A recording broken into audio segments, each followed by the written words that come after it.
Sejahtera semua, selamat datang ke channel Fels Lifestyle. Halo semua, salam sejahtera Malaysia. Salam sejahtera Malaysia. Halo semua, salam sejahtera Malaysia. Salam sejahtera Malaysia. Halo semua, salam sejahtera Malaysia.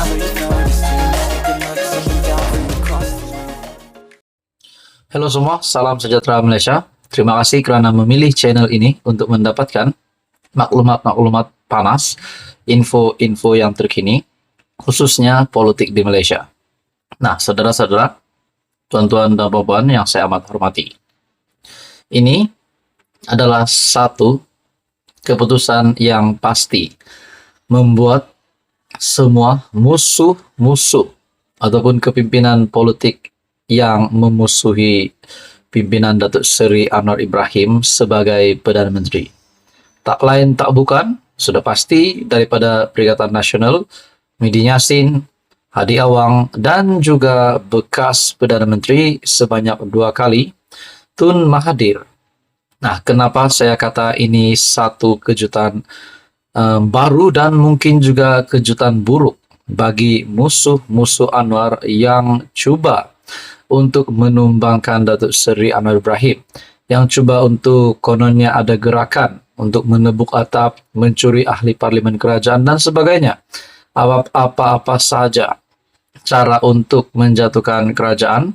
Nah, ini satu pesanan ataupun ini satu maklumat yang pasti membuat musuh-musuh Anwar meroyan.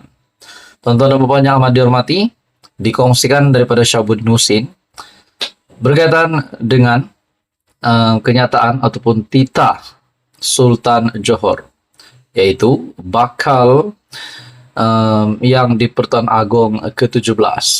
Menurut perkongsian daripada Syahabuddin, beri Anwar peluang bukti kemampuan, bakal Agong.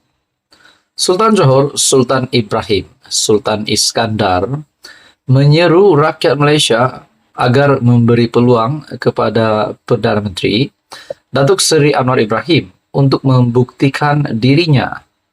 Baginda bertitah, tidak mungkin Anwar mampu membuat perubahan mendadak dalam tempo 1 tahun. Saya tidak fikir anda boleh menukar negara dalam 1 tahun. Saya fikir kerajaan perpaduan ada menteri yang baik seperti Menteri Pengangkutan Anthony Locke, Sifuk titah Baginda, dipetik dalam wawancara bersama The Straits Times Singapura. Sultan Ibrahim juga menjangkakan tidak akan ada masalah bekerja dengan Anwar kerana Baginda mempunyai hubungan rapat dengan Perdana Menteri. Baginda bertitah Anwar kadangkala menghubunginya untuk mendapatkan nasihat, walaupun pada tengah malam. Saya akan menyokong kerajaan, namun jika saya fikir mereka melakukan sesuatu yang tidak wajar, saya akan memberitahu mereka, titah Baginda. Pada 27 Oktober lalu, Sultan Ibrahim dipilih sebagai Yang di Pertuan Agong ke-17. Penyimpan mohor besar Raja-Raja Tan Sri Syed Daniel Syed Ahmad berkata, pelantikan Baginda selama 5 tahun berkuat kuasa 31 Januari 2024. Majlis Raja-Raja juga bersetuju mengisytiharkan Sultan Perak, Sultan Nazrin Muhyiddin Shah sebagai timbalan Yang di Pertuan Agong selama 5 tahun, mulai dari tarikh sama. Sultan Ibrahim menggantikan Al-Sultan Abdullah Riayatuddin Al-Mustafa Billah Shah dari Pahang yang berkhidmat sebagai Yang di Pertuan Agong ke-16. Baginda menaiki takhta sebagai Yang di Pertuan Agong selama 5 tahun bermula 31 Januari 2019. Nah, bagi saya ini satu kemenangan besar untuk Datuk Seri Anwar Ibrahim sebagai Perdana Menteri. Sedangkan bakal Agong Yang di Pertuan Agong ke-17 pun sudah titah akan menyokong kerajaan perpaduan selagi kerajaan perpaduan berada di dalam jalan yang benar, Nah, saudara-saudara yang amat dihormati, pasti ini satu lagi kejutan baru untuk semua kepimpinan-kepimpinan politik yang memusuhi Anwar. Apa komen Anda? Teruskan bersama di dalam channel ini. Untuk info yang seterusnya, mohon bantu channel ini dengan menekan butang like, share, dan juga subscribe. Saudara-saudara yang amat dihormati, sebelum ini pernah timbul isu berkaitan SPRM dan Petronas sepatutnya diletakkan di bawah kuasa yang di Pertuan Agung, bukan Parlimen. Nah, akhirnya sekali lagi isu ini timbul selepas bakal yang di Pertuan Agung ke-17, Sultan Ibrahim. Di dalam perkongsian daripada Malaysia kini, Sultan Ibrahim letak SPRM Petronas di bawah Agong, bukan Parlimen. Ini barulah. Sultan Johor, Sultan Ibrahim, Sultan Iskandar mahu lebih banyak tanggung jawab diberikan kepada yang di Pertuan Agong, termasuk pemantauan secara terus terhadap SPRM dan malah Petronas. Sultan Ibrahim yang akan menjadi yang di Pertuan Agong tak lama lagi berkata, dua badan itu perlu melapor secara terus kepada Istana Negara berbanding Parlimen.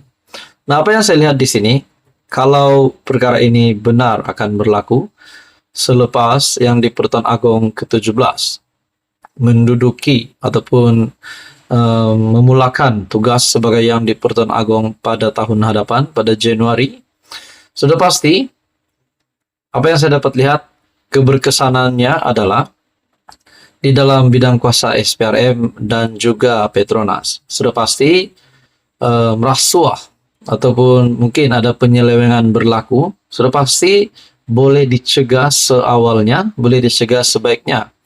Disebabkan ini terus dijaga di dalam bidang kuasa yang di Pertuan Agong, bukan lagi di bawah ahli parlimen ataupun di bawah parlimen. Dalam wawancara bersama The Straits Times Singapura, Baginda menyuarakan hasrat untuk membantras rasuah. Sejak zaman moyang saya, kami adalah pemburu yang hebat. Beta akan pastikan, apabila pergi memburu, beta bawa pulang hasil yang baik. Tetapi apabila beta di KL, ia hutan konkret, jadi apa yang beta buru? Beta akan buru semua orang yang korup. Beta akan pastikan akan ada hasil, tita Sultan Ibrahim. Nah, jadi bersedialah mana-mana pemimpin-pemimpin politik, mana-mana pihak-pihak yang terlibat dengan rasuah, sudah pasti akan diburu oleh Sultan Ibrahim. Tita Baginda lagi dengan SPRM diletakkan di bawah Agong dan bukannya Parlimen. Ia akan dapat menjamin kebebasan Suruhanjaya itu. Ini bermakna Anda tidak di bawah pengaruh mana-mana pihak dalam eksekutif. Malah Petronas juga tidak seharusnya di bawah Parlimen. Melapor terus kepada beta. Pada masa ini, SPRM dan Petronas bertanggung jawab kepada kerajaan, bukan Parlimen. SPRM sering dituduh dipengaruhi secara politik dengan bertindak ke atas seteru kerajaan persekutuan. Sejumlah pihak menggesa agar SPRM diletakkan di bawah Parlimen dan bukannya kerajaan. Mereka juga menggesa Parlimen yang diberi tanggung jawab dalam soal pelantikan atau sekurang-kurangnya membuat penilaian untuk jabatan utama dalam Suruhanjaya itu. Apa komen Anda? Teruskan bersama di dalam channel ini untuk info yang seterusnya.